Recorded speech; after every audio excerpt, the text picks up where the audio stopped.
الحمد لله الذي تجري بأمره المقادير. اعوذ باللہ من الشیطان الرجیم. میرے نہایت واجب القدر معزز سامعین ناظرین، السلام علیکم ورحمۃ اللہ وبرکاتہ. میں ہوں آپ کا بھائی حافظ محمد اقبال. اس وقت موجود ہوں الحرمین قرآن کمپلیکس جامع مسجد موسیٰ میں. میری دعا ہے کہ اللہ رب العزت آپ کو، آپ کے بچوں کو، آپ کے والدین کو اور تمام چاہنے والوں کو عزت، سعادت اور سرفرازی سے مالا مال فرمائے. آج فروری کی 14 تاریخ ہے.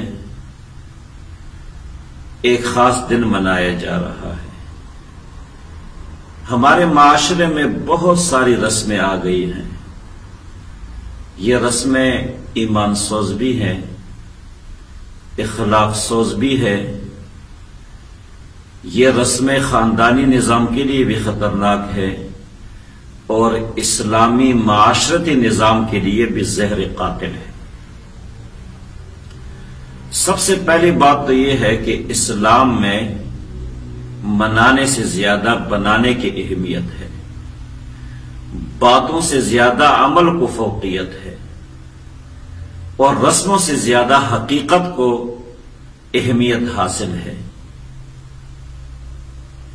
مسلمان یہ ساری چیزیں حقیقت کو بھی چھوڑ گئے، بنانے کو بھی چھوڑ گئے، عملیت کو بھی چھوڑ گئے، منانے پہ لگ گئے، رسموں پہ لگ گئے اور اسی طرح ان باتوں میں مشغول ہو گئے جن کا اسلام سے تعلق نہیں ہے بلکہ اسلام کے لیے خطرناک ہے. حضور آقا صلی اللہ علیہ وسلم ہمارے نبی اور پیغمبر ہے. اللہ نے ہمیں وہ نبی عطا فرمایا کہ جن کی عملیت کو دیکھ کر لوگ مسلمان ہوتے تھے. ایک مذہب کے پیشوا مسلمان ہوئے، لوگوں نے اس کو پکڑ لیا. کیوں مسلمان ہوئے؟ اس نے کہا مجبور تھا. پوچھا کیا مجبوری تھی؟ تو اس نے جواب دیا مجبوری یہ تھی کہ میں نے حضور آقا صلی اللہ علیہ وسلم کی پوری زندگی کا مطالعہ کیا، ایک ایک گوشے پر تنقیدی نگاہ ڈالی اور مجھے حضور آقا صلی اللہ علیہ وسلم کی پوری زندگی میں 63 سالہ زندگی میں ایک بات بھی ایسی نظر نہیں آئی جو آپ نے لوگوں کو بتائی ہو، تعلیم دی ہو اور آپ کی زندگی میں موجود نہ ہو. تو ہمارا مذہب بھی عملیت والا، نبی بھی وہ عطا فرمایا جن کے عمل کو دیکھ کر لوگ مسلمان ہوئے. اور افسوس یہ ہے کہ آج ہمارے مسلمانوں نے رسموں کو اپنا دیا. ہمارے مسلمانوں نے دن منانے شروع کر دیے، بنانا چھوڑ دیا. ہمارے مسلمانوں نے دوسروں کی نقالی شروع کر دی. اسلام ایک مکمل نظام حیات بھی ہے اور اسلام مضبوط اصولوں پر قائم ہے. اس میں نقالی کی بھی گنجائش نہیں ہے. یہ 14 فروری کو ہم کیا مناتے ہیں؟ یہ اغیار کی پوری کوشش ہے، یاد رکھیں. یہ اغیار کی پوری کوشش ہے. 1400 سال پہلے حضور آقا صلی اللہ علیہ وسلم نے جو اسلامی باحیا معاشرے کی بنیاد رکھی، اس معاشرے کے رخ کو موڑا جائے. اور جب معاشرے سے حیا نکلے گی، حیا کی چادر کو ہم اتاریں گے، پھر مسلمانوں کا مذہب کے ساتھ تعلق رسمی ہو جائے گا جس طرح ان لوگوں کا مذہب کے ساتھ رسمی تعلق ہے. یہ ان کی پوری کوشش ہے اور اس کوشش کو ثمرآور بنانے کے لیے، اس کوشش میں کامیابی کے لیے وہ مختلف اوقات میں اسلامی معاشرے میں کسی ایسی چیز کی بنیاد رکھتے ہیں جن کے نتائج انتہائی خطرناک ہوتے ہیں، قبیح ہوتے ہیں، لیکن اس چیز کو، اس بات کو بہترین بنا کر، خوشنما بنا کر ہمارے معاشرے میں پھیلا دیا جاتا ہے اور ہم اس کے خوشنمائی کو دیکھ کر لاشعوری طور پر ان راستوں پہ چل پڑتے ہیں. ہم لاشعوری طور پر اس مشن میں اغیار کے دست و بازو بن جاتے ہیں کہ جس مشن میں وہ کامیابی چاہتے ہیں، مسلمانوں کو گمراہ کرنا چاہتے ہیں، ہماری معاشرتی اور خاندانی نظام کو تباہ کرنا چاہتے ہیں. ہم لاشعوری طور پر ان کاموں میں، ان کوششوں میں ان کے معاون بن جاتے ہیں. اب اس بات کا اسلام سے کیا تعلق ہے؟ آپ دل پر ہاتھ رکھ کر مجھے جواب دے دے. کوئی آدمی آئے اور آپ کی بیٹی کو پھول پیش کرے، آپ اس بات کو برداشت کریں گے؟ کبھی برداشت نہیں کریں گے. آپ اس بات کی حوصلہ افزائی کریں گے؟ کبھی بھی نہیں کرو گے، بلکہ ایک نئی دشمنی کی بنیاد ڈال دو.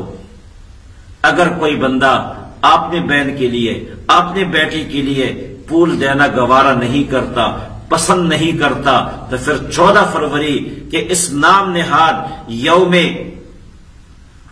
محبت کے نام پر دوسرے کی بیٹیوں کو کیوں پھول پیش کیا جا رہا ہے؟ کیوں ہم اس میں معاون بن رہے ہیں؟ کیوں ہمارے گھروں کے سامنے پھول فروخت ہو رہے ہیں؟ کیوں ہم نے دکانوں میں یہ پھول رکھے ہوئے ہیں؟ کیوں ہم اس سیلاب میں اپنی نسلوں کو بہانا چاہتے ہیں؟ یاد رکھو، اسلام کا ان چیزوں سے کوئی تعلق نہیں ہے. اسلام کو تو ایک طرف رکھو. ان چیزوں سے، ان باتوں سے، ان رسومات سے وہ ہماری معاشرتی نظام کو بھی تباہ کرتے جا رہے ہیں. ہماری خاندانی نظام میں دراڑیں پڑ رہی ہیں اور ہمارے اس باحیا معاشرے کو وہ داغدار کرنا چاہتے ہیں، بدبودار بنانا چاہتے ہیں، جس طرح ان کی اپنی معاشرت ہے، معاشرہ ہے. آج اگر ہم نے اس بات کا ادراک نہ کیا، ہم نے ان رسومات کا راستہ نہ روکا، جو ایمان سوز ہیں، اخلاق سوز بھی ہیں، ان کا راستہ نہ روکا، تو یاد رکھو ہم خود بھی اس سیلاب کے اندر بہہ جائیں گے اور ہماری آنے والی نسلیں بھی اس سیلاب کے اندر بہہ جائیں گی. اس راستے پہ ایک مرتبہ قدم رکھا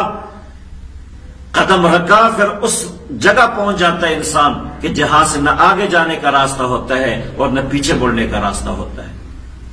اس سے پہلے کہ وہ مقام آ جائے، وہ جگہ آ جائے کہ جہاں سے واپس مڑنا مشکل ہو، آگے جانے کا راستہ نہ ہو، ہم اس چیز کا ادراک کر لیں، ان برائیوں کا ادراک کر لیں، ان رسومات کے اندر جو قباحتیں ہیں اس کا ادراک کر لیں. اور جہاں تک اسلام کا تعلق ہے، اسلام نے تو حیا کو ایمان قرار دیا ہے. الحیاء شعبۃ من الایمان.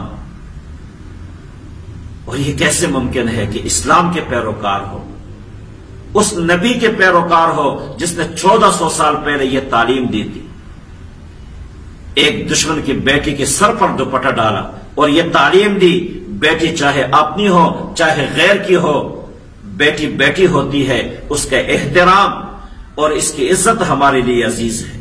1400 سال پہلے حضور آقا صلی اللہ علیہ وسلم نے یہ تعلیم دی تھی.